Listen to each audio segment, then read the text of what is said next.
जनताको आवाजमा विश्वास गर्ने भएको भएर एउटा प्रश्न सोध्छु तपाईँहरूलाई, तपाईँहरूले जे भन्नुहुन्छ त्यही गरौँ। अब हामीसँग दुईवटा कविता छन्, हामीले नेपालबाट तय गरे अनुसार दुईवटा छैन समय। तपाईँहरूले कुन कविता,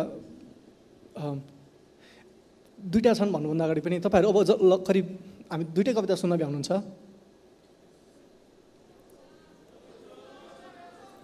ओके,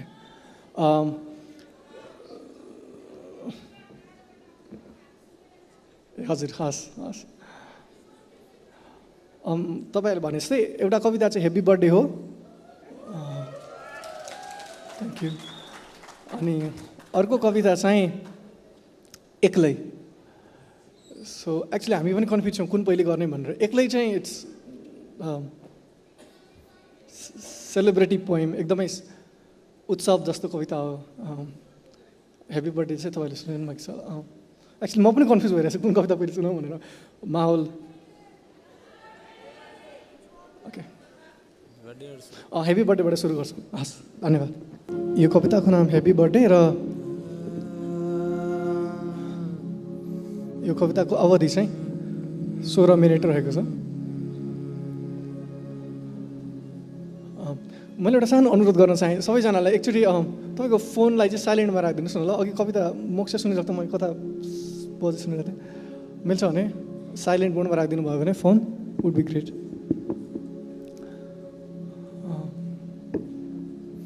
अघि सुमन दाईलाई पनि देखिरहेको थिएँ मैले। सुमन दाई नेपालबाट आउनुभएको थियो कतै। सुमन दाई नमस्ते, तपाईँलाई हाम्रो सिक्किममा स्वागत छ दाई। म त अब लोकल भइसकेँ। मेरो छोरा, तिमी जन्मिने साल हाम्रो घरै नजिक ठुलो चट्याङ परेको थियो। तिमी जन्मिने साल हाम्रो घरै नजिक ठुलो चट्याङ परेको थियो। घरभरिको सबैजनाले आत्तिँदै आफ्नो टाउको छोपेका थिए। मैले आत्तिँदै आफ्नो पेट छोपेकी थिएँ।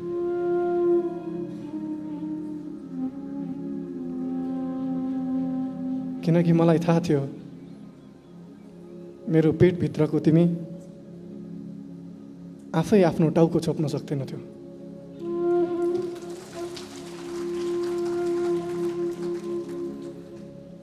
ठुलो भएपछि पनि तिमीले आफ्नो टाउको छोपेर कहिल्यै हिँड्नु नपरोस्। ह्याप्पी बर्थडे मेरो छोरा। आज तिम्रो जन्मदिनमा तिमीलाई दिन म अरू केही सक्दिन। आज तिम्रो जन्मदिनमा तिमीलाई दिन म अरू केही सक्दिन। तिमीलाई सम्झिन बाहेक। तिमीलाई त म तिमी जन्मिनुभन्दा धेरै पहिलेदेखि सम्झिरहेकी थिएँ। बाडुलीले यादलाई कसरी बिर्सन सक्छ र?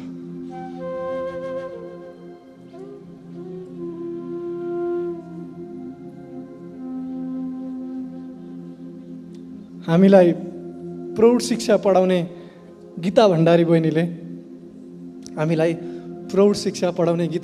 बहिनीले सोध्नुहुन्छ, काकी तपाईँ सुरुमा कसको नाम लेख्न सिक्नुहुन्छ? त्यतिखेर मेरो ओठले तिमीलाई सम्झिन्छ। अम्बाको रुखमुनि घाँस काट्न जाँदा सुगाले आधा अम्बा खाएर आधा झार्छ। त्यो सुगाको जुठो हँसियाले काटेर फालिसकेपछि त्यो बाँकी रहेको टुक्रा टोक्न खोज्दा मेरो जिब्रोले तिमीलाई सम्झिन्छ।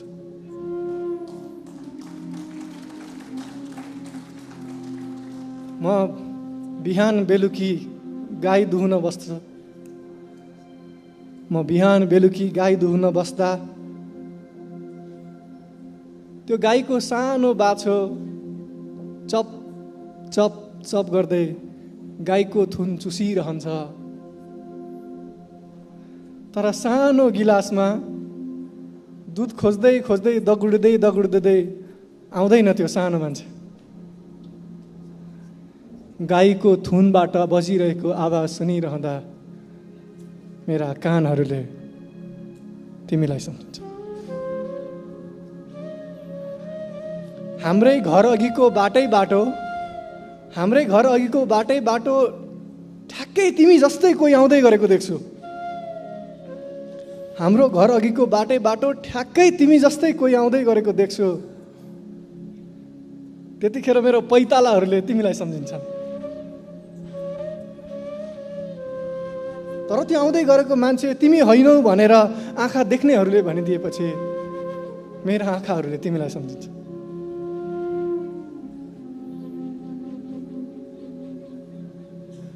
तिमीले तिम्रो मेरो सेरोफेरो किताब हराएको दिन, तिमीले तिम्रो मेरो सेरोफेरो किताब हराएको दिन, तिमी मेरो सेरोफेरो आउन डराउँदै हाम्रो घरको खम्बाको सेरोफेरो घुमेको थियौ।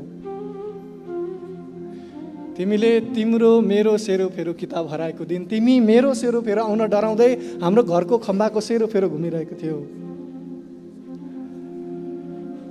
आजभोलि एकादशीमा त्यही खम्बाको सेरोफेरो गोबरले पोतिरहँदा मेरा हातका रेखाहरूले तिमीलाई सम्झिन्छ।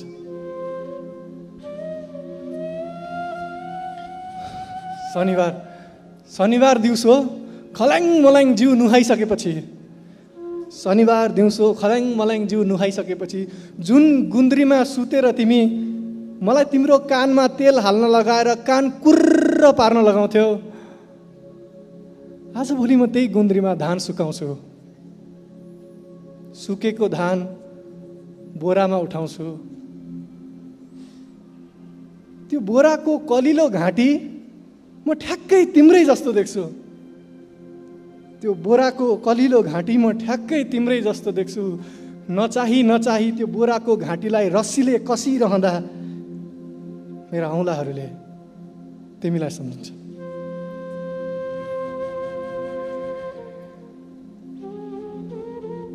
हरेक दिन अन्डा पारिरहने कुखुराको पोथीले कहिलेकाहीँ अन्डा पार्न बिर्सिन्छ। हरेक दिन तिमीलाई सम्झिरहने म कहिलेकाहीँ तिमीलाई सम्झिन बिर्सिन्छु। हरेक दिन तिमीलाई सम्झिरहने म कहिलेकाहीँ तिमीलाई सम्झिन बिर्सिन्छु। हरेक दिन अन्डा पारिरहने कुखुराको पोथीले कहिलेकाहीँ अन्डा पार्न बिर्सिन्छ। तर अन्डा पार्न बिर्सेको भोलिपल्ट कुखुराको पोथीले भित्र 2टा रानी भएको 2 गुणा ठुलो अन्डा पार्छे। मैले मेरो राजालाई सम्झिन बिर्सेको भोलिपल्ट मेरा आँखाहरू अरू दिनभन्दा 2 गुणा बढी ठुला हुन्छ।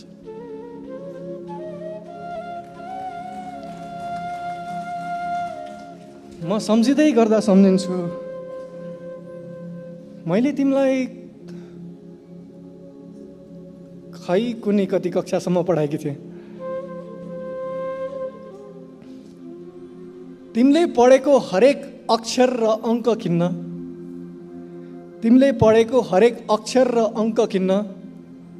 मैले फर्सीका बिया बेचेकी थिएँ। तिमीले पढेको हरेक अक्षर र अङ्क किन्न मैले बोडीको बिउ बेचेकी थिएँ। तिमीले पढेको हरेक अक्षर र अङ्क किन्न मैले कुखुराका अन्डा बेचेकी थिएँ। यति धेरै पढेको मेरो छोरा, म आँगन बढार्दै थचक्क बस्छु र कुचोको टुप्पो भाँचिरहन्छु तिमीलाई सम्झिँदै। म हरेकचोटि आँगन बढार्दा कतिचोटि कुचोको टुप्पो भाँच्छु त्यति गन्न सक्छौ? यतिका धेरै पढेको मेरो छोरा।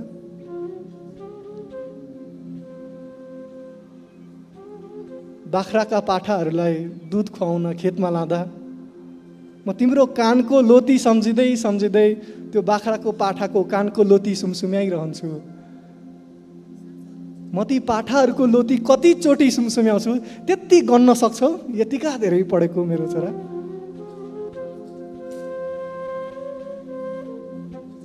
मेरो यो चाउरिएको गालामा बाङ्गा अक्षरहरूलाई बाङ्गै डिको दिएर तिम्रै बारेमा कविता लेखेको छन्। कविता पढ्न सक्छौ? यतिका धेरै पढेको मेरो छोरा।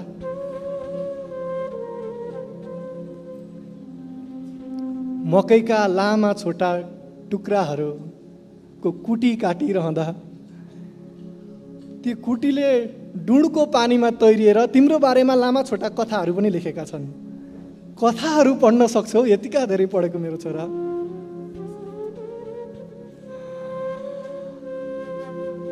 मङ्गलबारे बजारबाट तिम्रो बुबाले 2 पावा खसीको मासु ल्याएको दिन,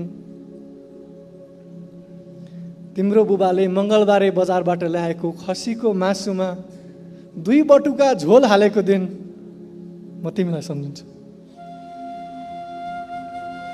तिम्रो बुबाले मङ्गलबारे बजारबाट ल्याएको 2 पावा खसीको मासुमा 2 बटुका झोल हालेको दिन म तिमीलाई सम्झिन्छु। तिमीले ओड्ने गरेको पुरानो सिरकमा नयाँ खोल हालेको दिन म तिमीलाई सम्झिन्छु। घरमा दिनभरि कोही नभएको दिन म तिमीलाई सम्झिन्छु। घरभरि रातभरि सबैजना भएको दिन म तिमीलाई सम्झिन्छु। म राति राति बाती काटिरहन्छु। म राति राति बाती काटिरहन्छु। यो कपासबाट अलिकति अलि गर्दै पर गइरहेको यो कपास, यो धागो मलाई तिमी जस्तै लाग्छ। आफ्नै हातमा आफ्नै औँलाहरूले बेरेर राखेको यो कपास मलाई मै जस्तो लाग्छ। 5 फन्का मारेर जब यो बातीलाई चुड्छु तब मबाट चुडिएको तिम्रो नाभि सम्झिन्छु। बाती चुडिरहन्छ तिमीलाई सम्झिरहन्छु। मन कुडिरहन्छ तिमीलाई सम्झिरहन्छु। मेरो पाठो अब घर छैन, म माउ जिउँदैछु सम्झिरहन्छु। मेरो पाठो अब घर छैन, म माउ जिउँदैछु सम्झिरहन्छु। पाठो घर छैन, माउ जिउँदैछु सम्झिरहन्छु। पाठो घर छैन, माउ जिउँदैछु सम्झिरहन्छु। पाठे घर छैन, माउ जिउँदैछु सम्झिरहन्छु।